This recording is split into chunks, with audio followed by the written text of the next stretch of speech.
Then he goes to Phoenix. That blows up immediately. Works well in Boston when everything revolves around him.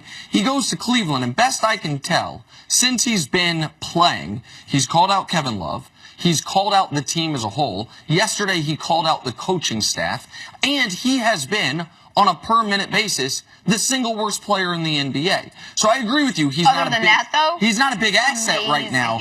But they might be better without him at the moment. Well, I don't think it's fair to criticize him the way he's done, because I believe that the injury is more traumatic than we know. And you're one of the few people that has been consistent. When you were first on this show, you said, listen, he's damaged goods. Obviously, Cleveland, in the physical, his body showed to have more damage. They went back to Boston. Boston compensated them even more. But you thought that there was question if he'll ever return to the player that we had seen at least the last 2 years. And for me, I'm only going to criticize him so much until I see the player. So when you're not the player, you see the frustration. He's also playing for a contract. He's in a new environment. Being in Cleveland is not the greatest environment. Even though you might think LeBron is the greatest player, they have had locker room problems for a number of years. It's hard to be on the team with LeBron with the amount of tension. And imagine where IT is in his career, his own personal struggle. So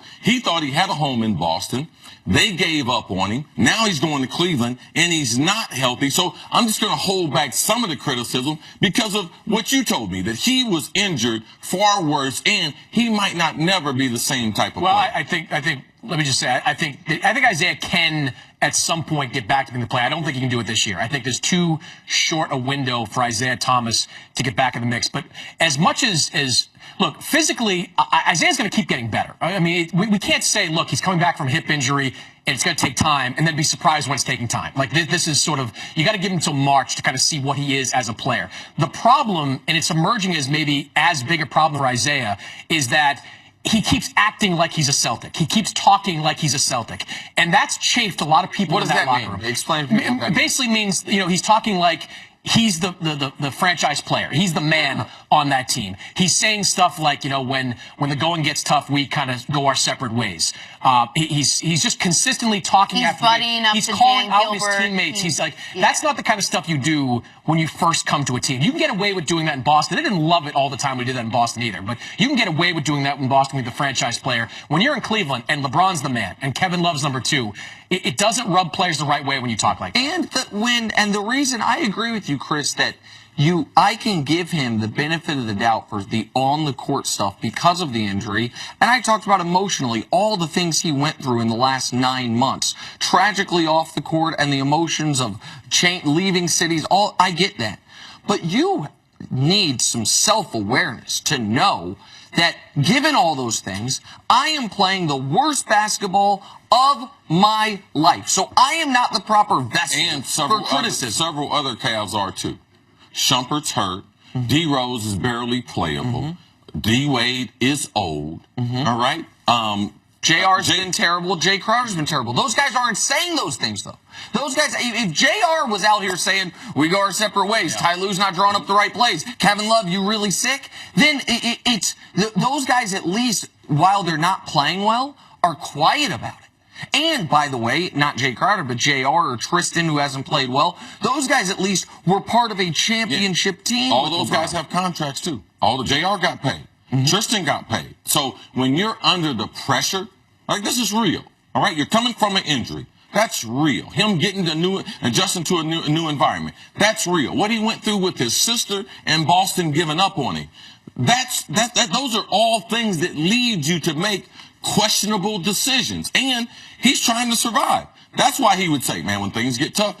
So you start to see those things when professionally you're not happy or you're not healthy on the court. Meanwhile, Chris, 3 o'clock is quickly approaching. We usually around this time, at least a couple days before, you start hearing things. We're not hearing much. Is this the kind of thing where maybe by 2:58 some big deal is going to kind of drop in the Cavs' laps? Or if we don't hear anything by now, it looks like it is what it is? I don't think so. And this is basically league-wide as well. I don't think anything major happens before the deadline. I do think that there is a high degree of probability that they get George Hill. I think Sacramento's trying to bleed them a little bit.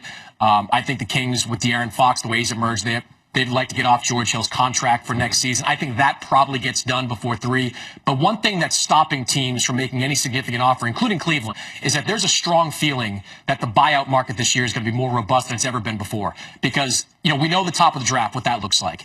And we know next year the lottery rules change. So this is the year that teams are bottoming out. Now, the NBA said, look, we're monitoring you guys with how you're tanking. You can't sit players.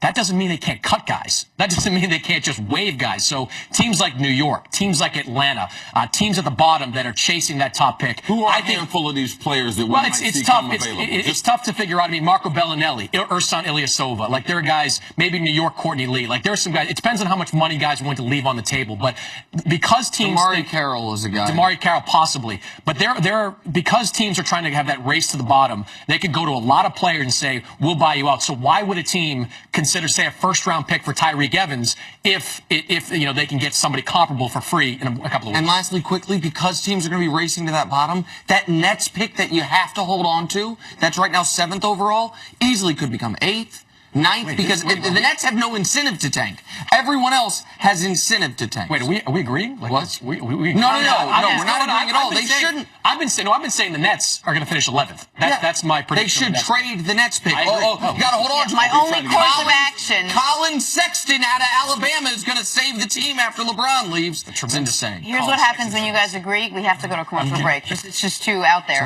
We are going to see you a little bit later on. Don't go anywhere. Coming up, did Josh McDaniels cost his head coaching future by spurning the Colts? It's next on First Things First. I don't like agreeing. By the way, you know what the Celtics and Cavs have in common? What's that? Both 5